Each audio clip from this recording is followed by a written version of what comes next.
Have you ever thought that you know a person with whom you have lived your whole life? And then it turns out that it's all a lie? Hello! I hope you find this story interesting. Your feedback, suggestions, and subscriptions are always welcome. Richard Grayson woke up early. As usual, he made coffee, went out on the porch, and looked outside. This morning was going to be just like any other.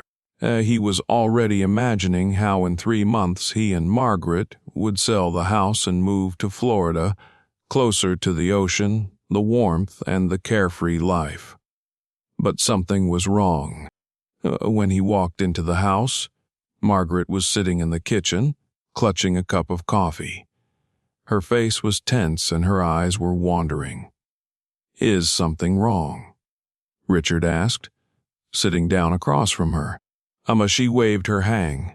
No, just thoughts.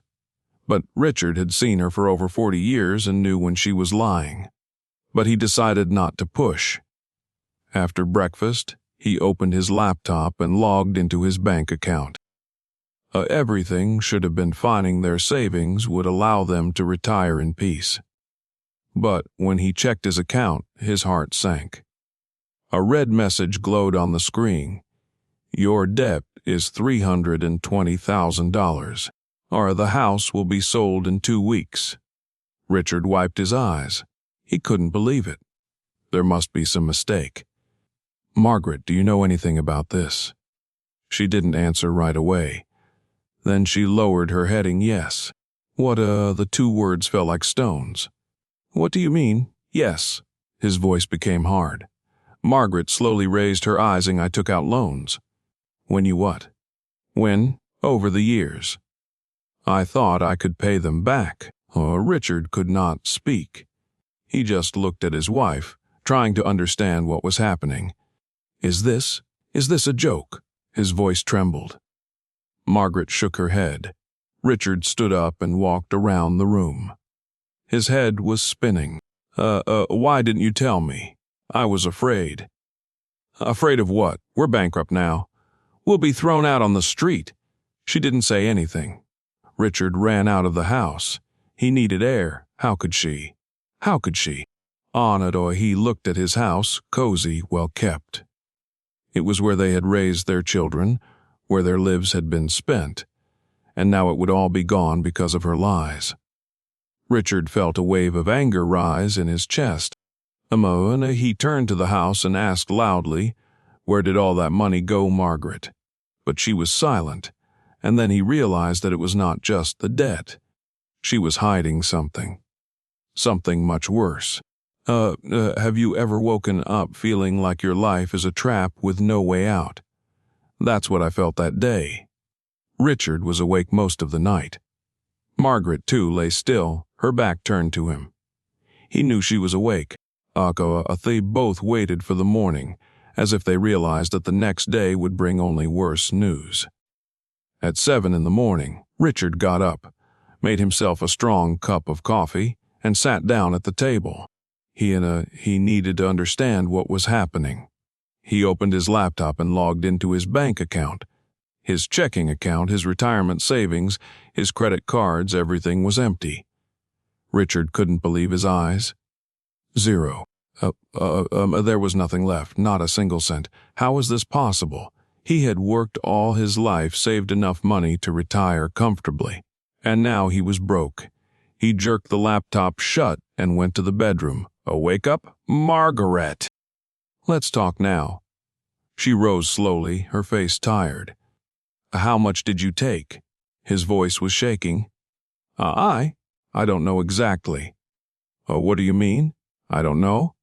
"Did you have a plan to spend everything we had saved?" I thought I could pay it back." "Where's the money?" Margaret looked down. "I can't tell you." Richard took a deep breath.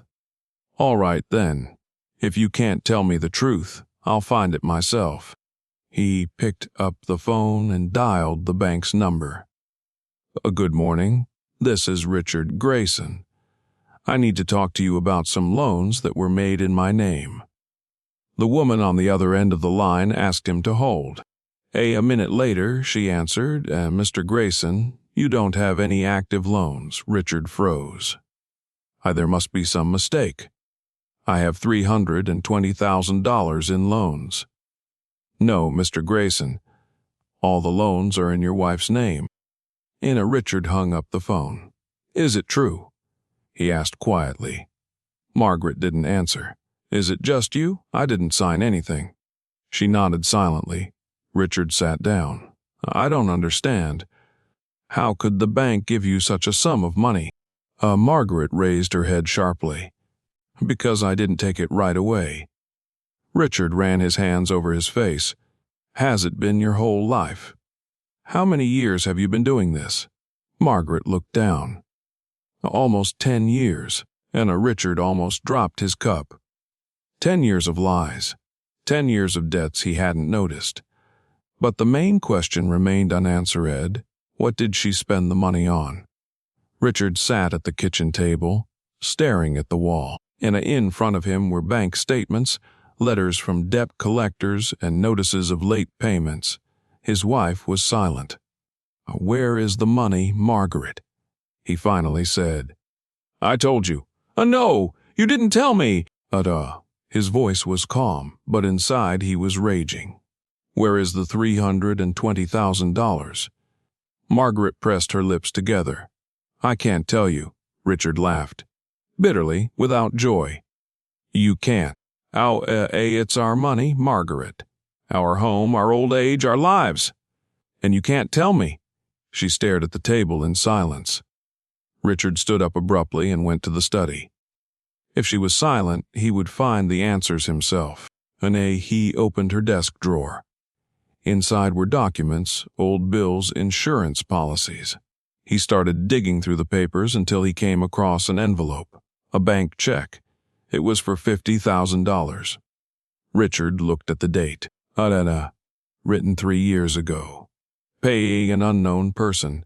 He quickly looked at the other documents. 2 more checks for large sums made out to different people. His heart beat faster. What is this? He turned to his wife, holding the papers in his hands. Margaret turned pale. It's not what you think. What am I supposed to think? That you gave money to someone behind my back? It's complicated. No, it's simple. Who are these people? Margaret closed her eyes as if gathering her strength. Please don't look into it, Richard. It wasn't an answer. It was a sign that there was something worse lurking behind the mystery. Richard sat down at his laptop and began searching for the names of recipients. Nothing. Not a single trace. But one of the check was made out to a bank in Las Vegas. Why was his wife transferring money to Las Vegas? And to whom? He had to find out. I was sure I knew my wife, but now her every answer, her every gesture made me doubt. What if our whole life was just an illusion? Richard couldn't stop. He realized that the more he learned, the more frightening the truth would be. But it was too late to retreat. He sat in his office with the documents in front of him, bank statements, checks, letters warning of debts. But one thing stuck with him the most, a photograph. He found it among the old papers. A black and white photo, a little worn, taken sometime in the 90s. Margaret was in it.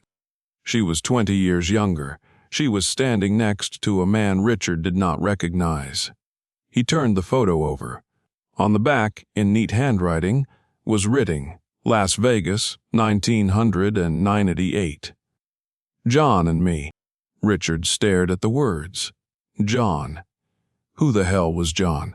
He checked every cell of his memory, but he couldn't recall anyone with that name in Margaret's past. He grabbed the photo and went to his wife. Who is John? Margaret was sitting in the living room. Hearing these words, she looked up sharply. What? Richard threw the photo in front of her. Don't pretend. Who is he? Margaret did not answer. Richard was angry. You had another man, before me, during our marriage. Margaret picked up the photo, looked at it for a long time, then sighed. It's not what you think. It's always not what you think. So tell me, what is it? She bit her lip. It's an old story. I want to hear it. She gave him a long look. John was a friend of mine. Richard snorted. How come I've never heard of him? Because he disappeared years ago. Richard bit his tongue. Disappeared. What do you mean? And he just disappeared. I don't know what happened to him. Richard couldn't believe it anymore. And that's why you sent the money to Las Vegas. Was it because of him? Margaret looked away. Please, Richard, don't dig into this. But he was already digging. And he couldn't stop. When you're lied to once, it's a mistake. When you are lied to for 10 years, it is a betrayal. But when a person continues to lie even after being exposed, what then? Richard no longer recognized his wife. Margaret had always been his support, a person he could trust. But now here was a strange woman hiding something so dark that she would rather die than tell the truth. Okay, Hyde decided to do something different. Okay, Margaret, I'll stop asking questions. She looked in surprise. What? I'll just find the answers myself. He picked up the phone and dialed the number of a private detective. Margaret turned pale. Richard, please don't. He looked at her coldly. It's too late. She grabbed his arm with trembling hands. I'm going to tell you. Richard didn't move. Only if it's the whole truth. She took a deep breath. I've all the money. I didn't take it for myself, already realized that. Go on, it was for John. Richard tense, you mean you contacted him? Margaret shook her head in the negative.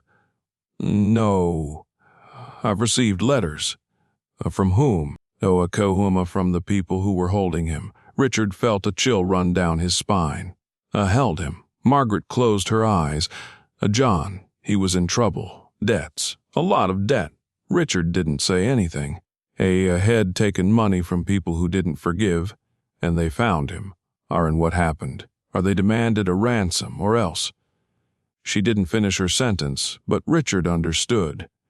He ran his hand over his face. You mean you paid them for 10 years, Margaret nodded. And? Is he still alive? She trembled. I don't know. Richard felt something break inside him. So you just kept sending them money for years, not even knowing if he was even alive. She covered her face with her hands. Richard clenched his fists. What if this whole story was just another lie? When a person lies, it can be forgiven. But when a lie becomes a part of their life, then you start to wonder if you ever knew them at all. Richard could not sleep anymore. He lay in bed, staring at the ceiling, while Margaret breathed evenly next to him. Was she really asleep? Or was she just pretending? His thoughts revolved around one thing. If she was really paying the ransom for this John, why hadn't anything changed? If he was in danger, why hadn't he contacted her? And if he was long dead, then who was she sending the money to? In the morning, Richard decided to take action. I'm going to Las Vegas, he said while they were eating breakfast. Margaret almost dropped her cup. What? I want to talk to these people. To find out the truth. She looked up him frightened.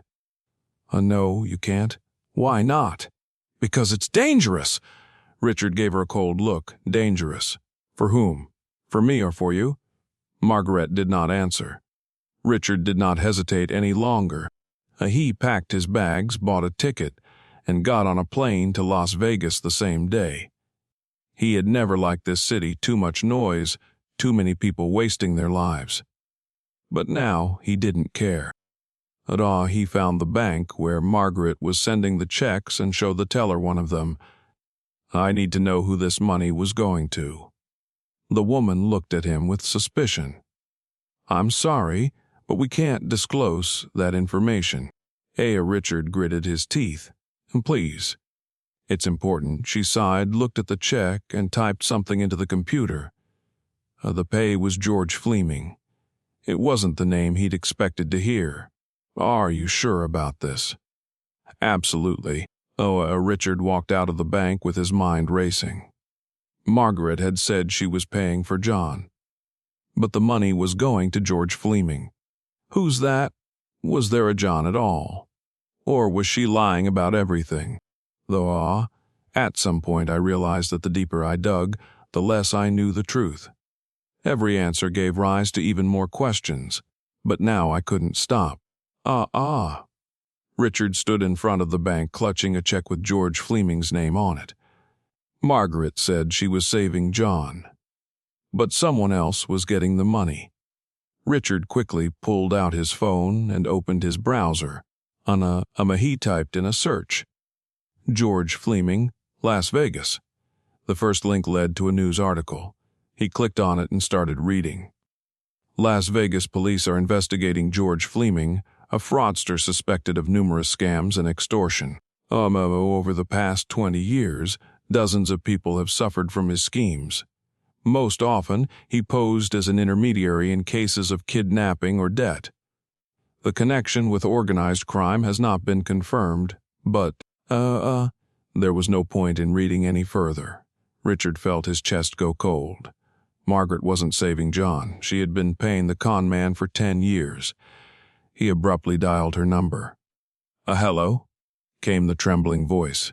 Who is George Fleming? Silence. Speak, Margaret. She sighed. I know. I don't lie to me. You gave him all our money, she cried. I didn't know. They wrote me letters. They sent me proof that John was alive. I couldn't risk it. Richard could barely keep from screaming. A proof? What videos? The letters. Do you still have them? No, I threw them all away. Richard punched the wall. How could you have been so naive? Margaret sobbed. I just wanted to save him. Richard broke the connection. He didn't know what was worse, that his wife was a victim, or that she was part of the lie. Living with someone for 40 years doesn't mean you know them. It just means you haven't asked the right questions for a long time. Richard couldn't wait any longer. He had to get answers. That evening he found George Fleming's number. It cost him $3,000 and several calls to the right people, but he got the address. A motel on the outskirts of Las Vegas. Richard got into a taxi. On the way, he thought about everything he had learned. His wife had been paying the swindler for 10 years. She believed she was saving John, but was John even alive? When the car stopped, he got out and slowly walked to the number he had been given. The door was ajar. He pushed it open. There was a man in the room, about 60 years old, with gray hair and an indifferent look. He was smoking a cigarette, not looking at the guest. "Are you Fleming?" Richard asked. The man took a drag and smiled. "And who are you?" "Someone to whom you owe an explanation." George raised his eyebrows. "Margaret, right?" Richard clenched his fists. "She paid you." "For what?" Fleming blew out his smoke and tossed the cigarette into the ashtray. "For peace of mind." "What does that mean?" The man bowed his head. "You want the truth." "No, I didn't come here for fairy tales." Fleming laughed. "Very well, then. Here's the truth." He leaned forward. "There was no John." Richard felt his insides go cold. What? There was no kidnapping. No ransom. Just a stupid woman who had once made a mistake. Richard could barely breathe. "What mistake?" Fleming smiled. "Ask her." Richard realized that the most terrible discovery was still ahead of him. And only Margaret knew the answer. The worst thing is not losing money. The worst thing is to realize that you've been cheated all these years and you didn't even notice.